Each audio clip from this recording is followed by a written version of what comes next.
Let's go to the finance report. Board Member Wright, are you ready to do a nice condensed version of the actions and all of that? If we go to our packet, we can follow along. I think the finance was the green.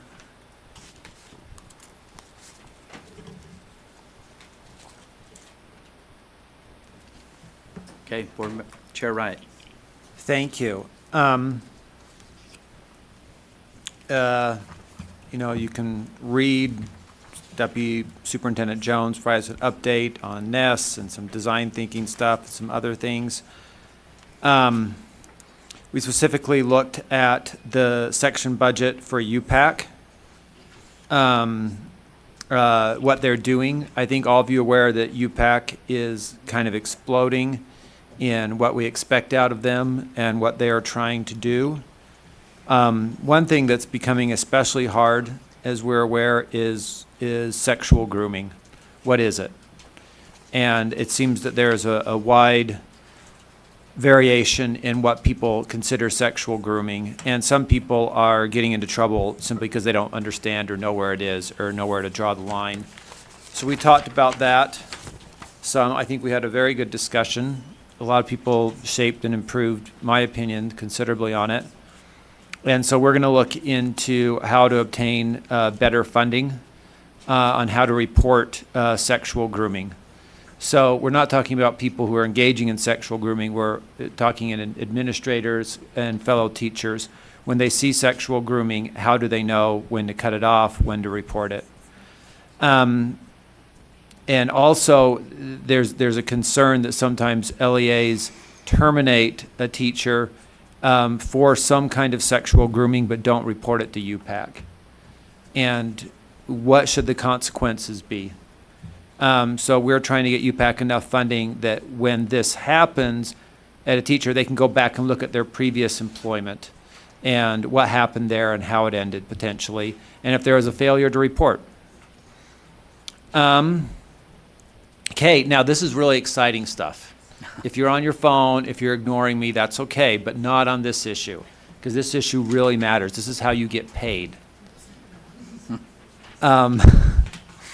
This is board member compensation. So we've talked about this a lot over the last few months. I think we've made a lot of progress and got a lot of insight on what we want to be compensated, what is fair, also on that. We had an extensive discussion on electronic meetings, and I really liked the changes that we brought about. So in other words, we want people to attend meetings electronically to some extent, especially if it's more than 50 miles away or consistent with the overnight policy. If they can attend in person, that is great. But if it's more than 50 miles away and they can only attend electronically, do that as well. If you attend a meeting both physically and electronically, then you'll receive meeting and travel pay.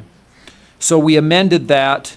And Chair Huntsman, unless you view it differently, I don't think we need to have the whole board vote on our amendment, because I think that the whole board policy 2001 includes the amendment we passed, right? No, we still have to. Okay. We have to amend it. Okay. I was wrong. Thank you. Okay, so that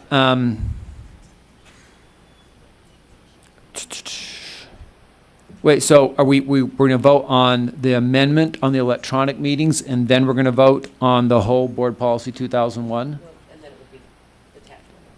Oh, and can't we just vote once on board policy 2001 attachment 1 as amended? I think we, No, you need to vote on these sections. yeah, there's two separate. So Isn't the first one? So the first one is the committee moves that the board approve board policy 2001 as amended, right? We have to approve board policy 2001 as amended, because we haven't done that. Oh, and then board policy 2001 attachment 1. Yes, so. Okay. So at a committee, this comes from, so the motion before the board is to approve board policy 2001 as amended. And so then we go to discussion, which Board Member Lear. I wanted to propose an amendment to the policy, and I think I'm looking at the right thing. I'm on parentheses 7, is that? So do we need to bring that up on the screen so we can track your amendment? So do we have And anybody? I am in the right document, though. Isn't that the policy that we're looking at? Is it the bylaws or the policy? I can't tell. Policy, yeah. It's policy okay. 2001. Okay, so I have the idea for an amendment. It's not very complicated, and maybe all of you could help with the words. I can propose some words. You have the concept of paying people for telephonic meetings if they're more than 50 miles away. But I would like to provide for an exception to that. For instance, when I had surgery, I couldn't have attended the meeting, though I live 5 miles away, but I would like to have participated and been paid for that. So could we have an exception by the chair that's built into that? It's already there when there's bad weather and other situations happen to And the policy. I don't see that in the policy. But it's not to this one? Isn't That's it? on the travel, sorry. So don't you think that, I mean, do people think that's a good idea, even if you live less than 5 miles or 50 miles away, but there's a compelling circumstances or, you're not quite 50 miles away, but anyway, I would like to have an option in there that allows for the board to make an exception, the chair to make the exception. So maybe on parentheses 7, notwithstanding, a board member may only receive meeting compensation or by electronic if the meeting location is 50 miles or greater from the member's response, or if the chair makes an exception based on compelling or extenuating or compelling circumstances. So we have a motion and a second. Is anyone speaking to that motion? Vice Chair Brittany Cummins. I would just like to ask the question of those, so the amendment kind of tries to add something to it. I'm just curious why the 50-mile restriction was put in the first place. I think they want people to come to meetings.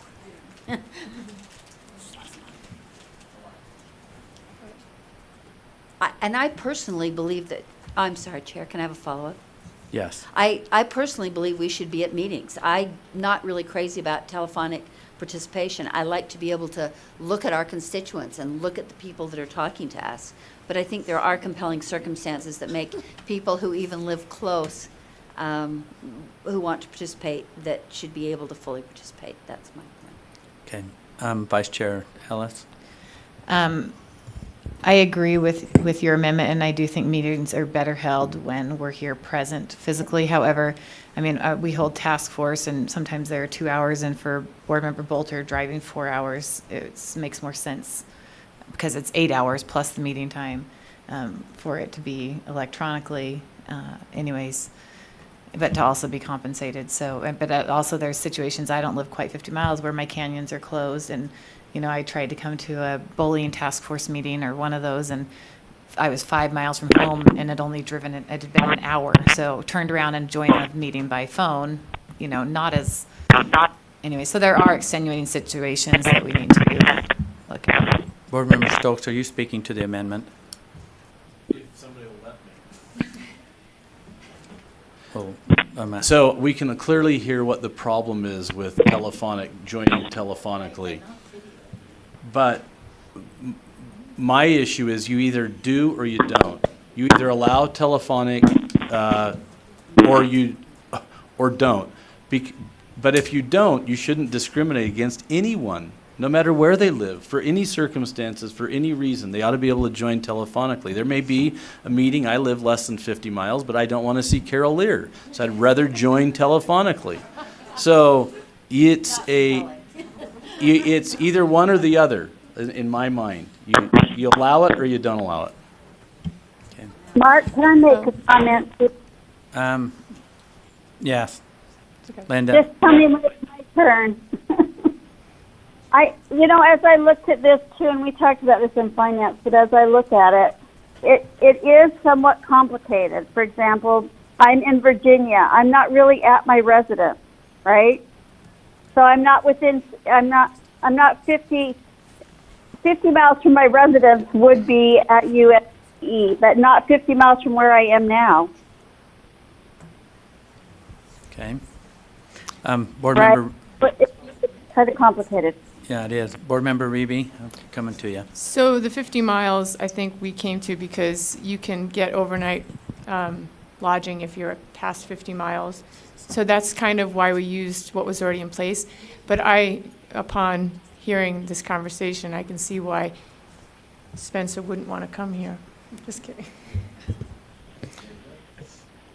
Okay, Board member Wright, did you have a comment to the amendment? Yeah, on the amendment. I'm concerned about the time of the chair, and he already, or she, has so much on their plate. And to have this discretionary thing, to go to the level of diligence to verify whether it's really medical, or they're just visiting their grandkids, or it's a funeral, or it's a once-in-a-lifetime trip to Africa for charitable causes. I mean, I just, Chair Huntsman is doing too much now, and to ask him to investigate, or even our staff down to vet what is extenuating circumstances, I also think is highly contentious, because if he ever says no, then the board member's offended. And this is just so rare enough. In the 3 years I've been on, I mean, I've seen a couple. We've had a board member's spouse die, and I've had surgery, and Carol's had surgery, and it's been small enough that I think it would add more of the administrative burden than the benefits. Those are my thoughts. Vice Chair Ellis? I can't make this amendment while this one's on the table, but just putting it out there that I would like to make an amendment in the future to just strike that provision out of it. Because I agree with what Spencer Stokes is saying, we either allow it or we don't. And I also think that we should really look into allowing people to come in by video, because it seems to be a little bit more effective. You can also, anyways, that's just my 2 cents. Technology. Okay, I'm not seeing any other comment. Let's go back to the amendment to the motion. You want to repeat that? If you can. Okay, the amendment is to add to section 7, or if the chair makes an exception based on extenuating circumstances. Board member Lair? Angie had better language, but I'm would rather just withdraw the amendment. I was just getting a feel for the bodies thinking about this, and I don't have strong feelings. In a way, I could walk here in the time that it takes most of you to drive here, so it doesn't matter that much to me. Yeah. I think nobody's going to be upset if I accept you withdrawing that. I don't think anyone will be offended, so we will withdraw that amendment. So we're back to the original, the original motion. Vice Chair Ellis. I would like to amend the motion that it would strike that line with the 50-mile provision. Isn't that the number 7? Well, they also say if a board member attends both physically and electronically, so it would just strike the 50-mile. I'm not understanding. Why? So that's line 7. So you would Okay, strike I'm line. looking at the committee action, so that's why my. Oh, okay, I'm at the policy, I'm at the Okay, policy. So delete subsection 7. Yeah. So the motion, the amendment to the motion is to delete subsection Well, 7. then it would just be what we have, so that doesn't make sense either. So I just vote no. If I delete that, then it's what we already, That's what we're voting because so on. 8's an additional, okay, so then that stands, yes, so to delete subsection 7. 7. Do we have a second to delete subsection 7? We have a second. So the motion, the motion before us is to amend to amend Board Policy 2001, which is to delete subsection 7. We have a motion and a second. Let's vote on it. All in favor say aye. Those opposed? Nay. Did I hear a nay? To take 7 out? We have- We're taking line 7 out. Section 7. Which basically isn't showing a prejudice. Okay, the vote to the amendment. All the ayes, raise your hand to the amendment. To take out line 7. Okay. Section 7. What's that? Section 7, sorry. Thank you. Board Member Bolter, Cummings, Stokes, Gravitt, Lear, Reevy, Ellis, Cummins. Linda, are you voting? Yes, Okay. I'm voting yes. Voting yes? Okay, motion. Yes. Motion those opposed? Nays? For the nays want to be recognized here, we have Board Member Cannon. I can't. I is abstained. Yeah, he's still he's swinging the other way, I think, I'm not sure. Okay, but the motion passes. So the amended motion, so now we have an amended motion to the board policy to accept, to approve Board Policy 2001 as amended. Is that correctly stated? I believe it is. Not seeing any discussion, we'll vote on that motion. All in favor, say aye. Aye. Those opposed? Voting was unanimous. Okay, Board Member Wright. Now, we're looking at Board Policy Attachment 1. And there has been very good discussion on what meetings and what pay. And for clarification, some meetings, like this meeting is of course the highest, most important meeting, and our immediate committee meetings.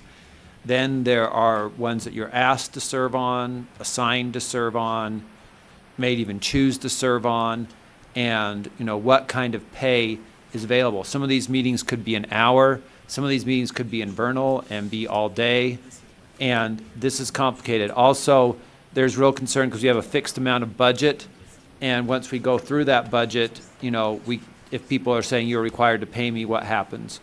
So here is kind of a good list, and I would encourage anyone before accepting a committee assignment to make clear, what it is eligible for. Kind of the amount of meetings you're expected to attend, the per diem, and travel expenses. So there's no confusion. We've also written this down now. This will, of course, be modified. One thing you can be sure of, that these commissions and committees will change annually. And we will try and keep that up. So the goal is very much to never have any confusion here. We probably will not get 100% accuracy, but this is a valiant effort by the Finance Committee to provide substantially more clarity to everyone. Okay. That's all I have to say.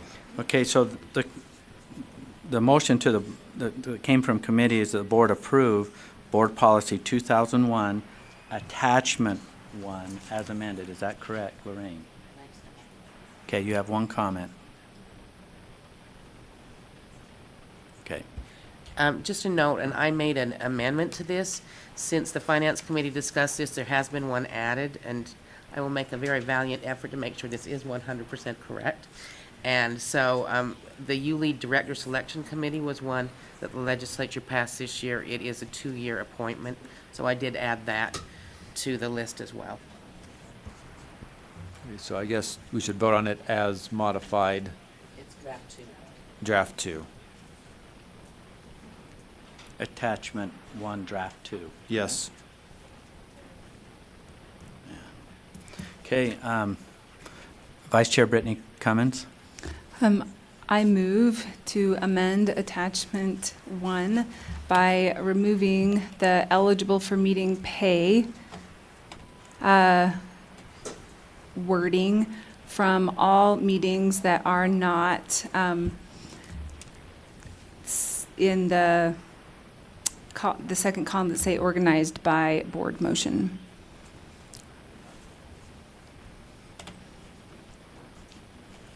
Did you get that, Lorraine? Is that a motion to approve what's No, before this is us? a No, it's a motion motion to to amend. amend Okay, the, I'm sorry. so, yes, so to amend draft 2 to remove the word eligible for meeting pay. So in the third column, which says compensation, so you would remove eligible for meeting pay, which is kind of, you'd have to change it, so it'd be only eligible for travel per diem. So it'd be, you would remove eligible for meeting pay in the third column from all meetings that do not say created by board motion in the reference column.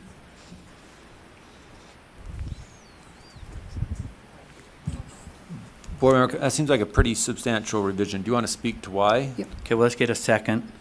Do we have a second to the amendment? Okay, second by Board Member Lear. Vice Chair Brittany Cummins, did you want to speak to your Yes, please. amendment? Yes, please. I'm not going to attempt to interpret, or I guess I am going to attempt, not legally to interpret law, but the statute talks about, it says, we can receive per diem pay or board meeting pay for all board meetings as well as meetings approved by the board. And to me, it feels like this process is we're approving pay, not the meeting. And we approve the organization of only a certain number of meetings. We don't approve the organization of task forces organized by the legislature. We don't approve or organize meetings of the State Charter School Board. Those are assignments that we're given the opportunity to participate in, but they're not meetings that are organized or approved by the State Board of Education. And so I think that we participate in a lot of things for a lot of reasons, and not all of them are based on board strategic priorities. And I think anything that we do and we pay for needs to be something that the board approves its organization and that we participate in based on board strategic priorities. Okay, Board Member Cannon? Oh, I'm sorry. Okay, Board Member Reby?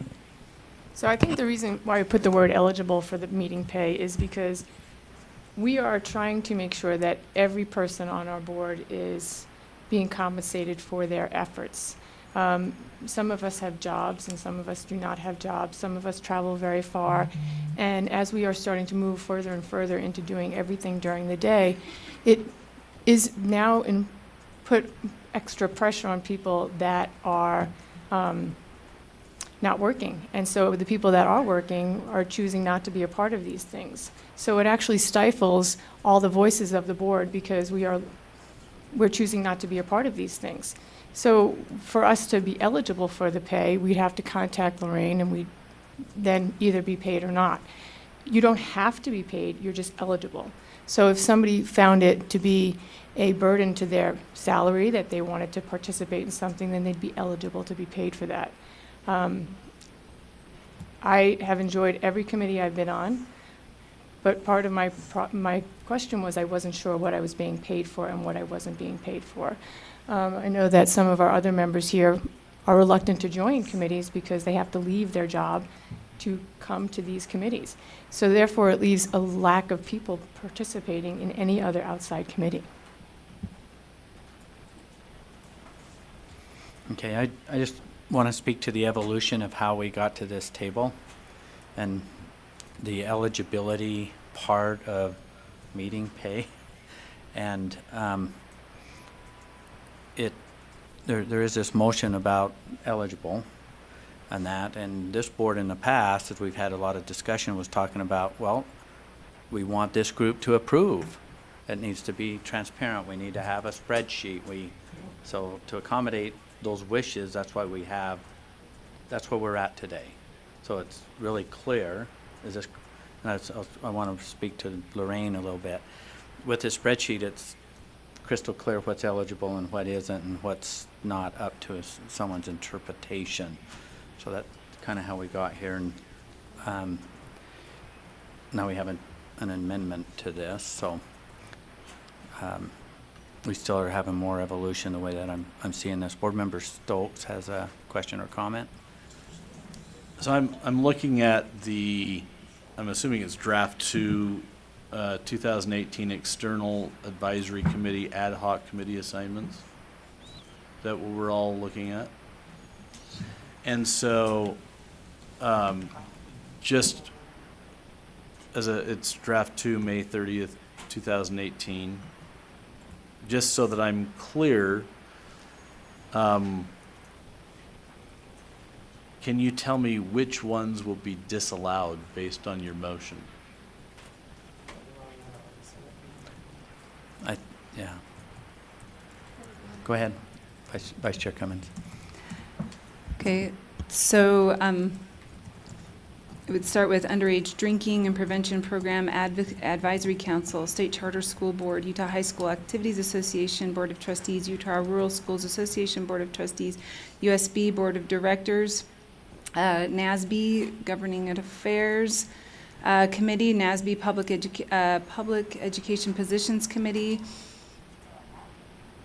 Assessment and Accountability Advisory Committee, Student Data Privacy Advisory Group, Teacher of the Year Selection Committee.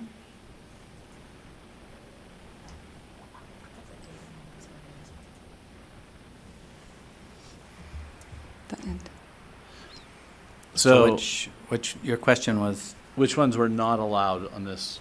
So what we're saying is none of those are important.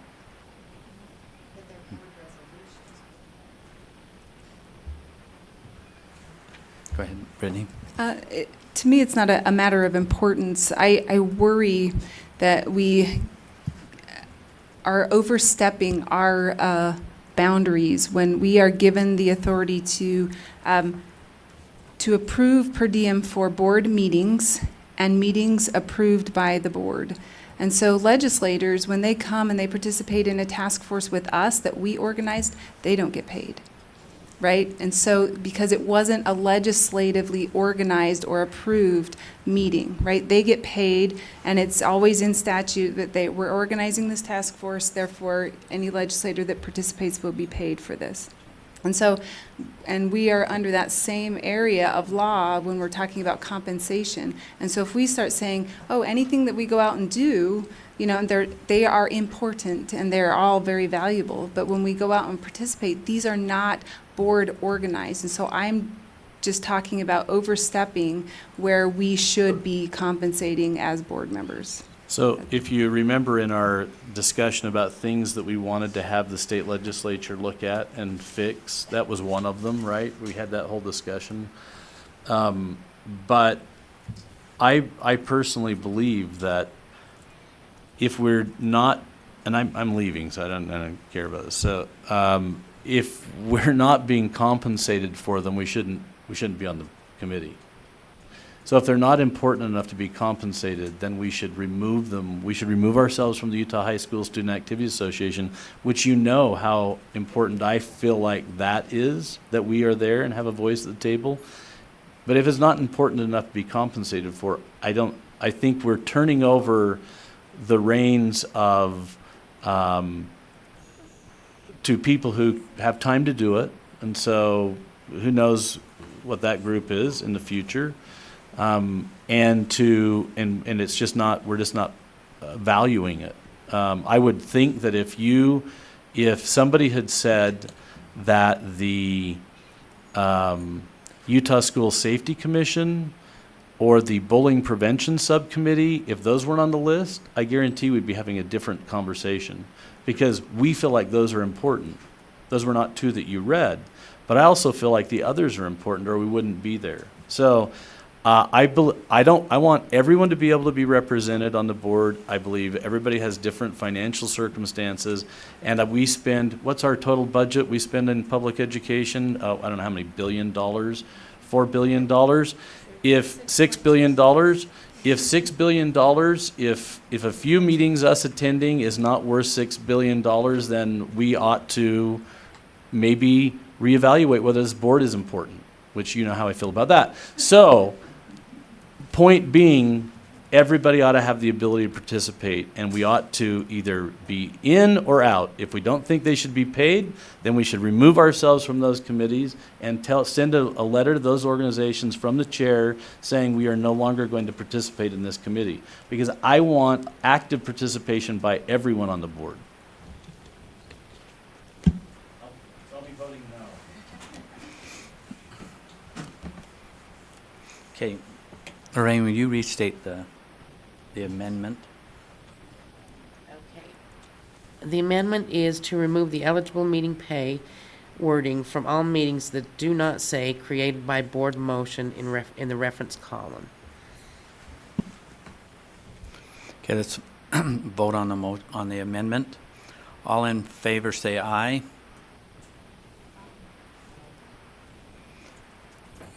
We have two, we have two ayes, so the amendment does not pass.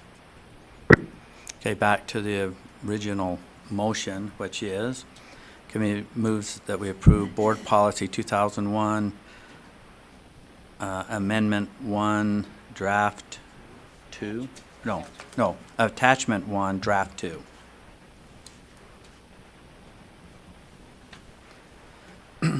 Okay, let's vote on the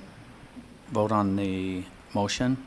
Again, the motion is that we approve Policy 2001, Attachment 1, Draft 2. All in favor say aye. Aye. Those opposed? One nay. Motion passes. No. Second, we have two noes. Motion still passes. Okay. Board Member Wright, I believe we're to, Board Policy 2001 Attachment 1? Board Policy 2001 Attachment 1? no, I think we're No, we did that. facility improvement, Okay. IT. Okay. Good. Sorry, I got lost in the stuff. Okay, so, security at our building. It is not as good as it could be, in case you haven't noticed. Deputy Superintendent Jones, we have a budget to improve the security, and we were going to do two separate things, two different construction projects. He believes by combining it into one project that we would get more bang for our buck. We talked about it extensively in that, and we all felt pretty strongly that we appreciate him being proactive, frankly, and coming to us with this recommendation. We also discussed briefly kind of the homeless population that seemed to be, staying around us, our building here, and, how that could affect our ability to not only keep the safety of our employees, but the ability to recruit employees. And we've been in discussions with the Salt Lake City about that. Talk to Deputy Jones or Sid if you have further stuff on that. So we voted, the motion is approve the direction to staff of staying on track with the improvement schedule, but combine building access upgrades and parking lot security, and to authorize the funds to do that. Okay, but the motion before the board is to direct staff to stay on track with the improvement schedule, combine building access upgrades and parking lot security, and authorize $165,000 of the $240,000 in additional funds to accomplish said direction. I'm not seeing any discussion to the motion, so let's vote. All in favor say aye. Aye. Those opposed? Okay, voting is unanimous. Okay, this might come as a surprise to you, but we actually have a number of non-LEA entities that report to to our school board on different grants and other things that they receive that are sort of related to education. So we monitor them and we make that report public. So we basically move that the board approve the non-LEA monitoring report. Okay, the motion before the board is that the board approve the non-LEA monitoring report. Not seeing any discussion, let's vote. All in favor say aye. Aye. Those opposed? Voting is unanimous. Okay, next we talked about Kairos Charter School closure. That's complicated. It's got moved to tomorrow in our finance committee. We'll be discussing on it more. Next,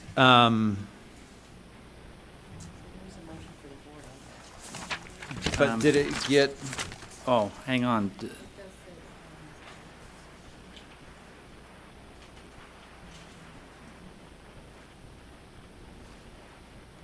Deputy Jones? Yeah, there was a motion. I, Yeah. yeah. Deputy Scott Jones, we're discussing this tomorrow, aren't we? Yeah, yeah.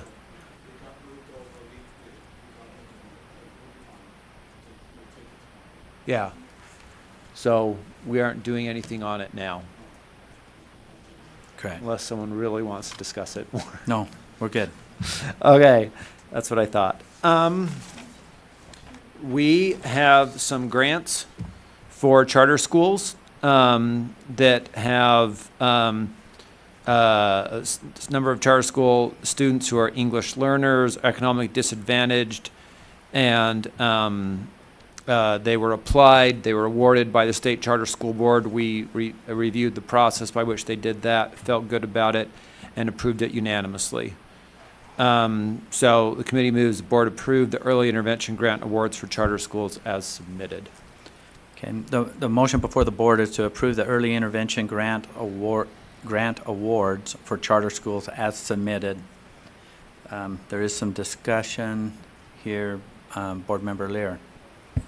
I just have a question perhaps for Chair Wright.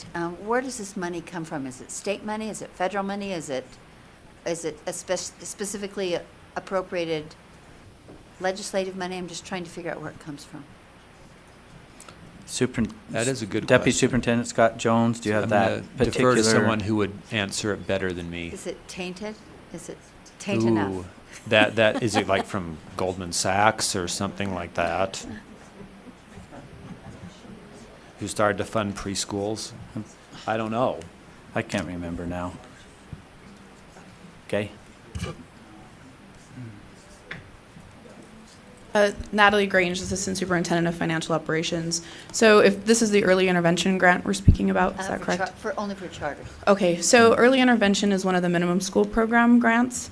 And in the statute, it directs the Board of Education to distribute funds to districts one way, and for charter schools, the State Charter School Board to come up with like a competitive grant process for the amount of the funding that's allocated to charters. So it's part of the minimum school program and funded with education funds. okay. Follow up? Yeah, I'm just trying to make sure I understand. So it's designated by this amount is designated by the legislature, or this amount is designated by the office? The total amount is appropriated to the Board of Education, and in the statute, it directs a formula for districts, and it directs a formula to determine an amount for charter schools. And then I believe the competitive grant part was put together in rule. I think a rule interpreted what the requirement of statute was for distribution method. Just because these are a certain kind of charter school, it's just not all charter schools, right? I believe the grant application is open to all charter schools, and they have to Oh. apply based on metrics set up by the charter school board. That makes sense. Thank you Okay. very much. Vice Chair Brittany Cummins. I just need to declare a conflict. Endeavor Hall is, I'm on the Board of Directors of Endeavor Hall as a grant recipient, so I won't be voting on this. Okay. Noted. Noted. Not seeing any other discussion. We'll vote on, I'll repeat the motion, and the motion is before the board to approve the early intervention grant awards for charter schools as submitted. Chair. Discussion, yeah. Board Member Reeby. So if you look at the attachment that has the colors, you can see how they met the metrics to receive the money. So we also discussed that. So that kind of gives a little clarification on why these people are receiving these funds and how they have metrics that provide them whether or not they were receiving it. So that's kind of interesting. Chair Wright, did you have a comment before we vote? Thank you, that's all. Well said. Okay. I'll restate the motion before the board is that the board approve the early intervention grant awards for charter schools as submitted. Not seeing any discussion, let's vote. All in favor say aye. Aye. Those opposed? Motion carries unanimously. That's everything, Chair Huntsman. Okay. We are actually diving into it. She is going to grab a bite. She's going to go. So should we hurry and grab a bite?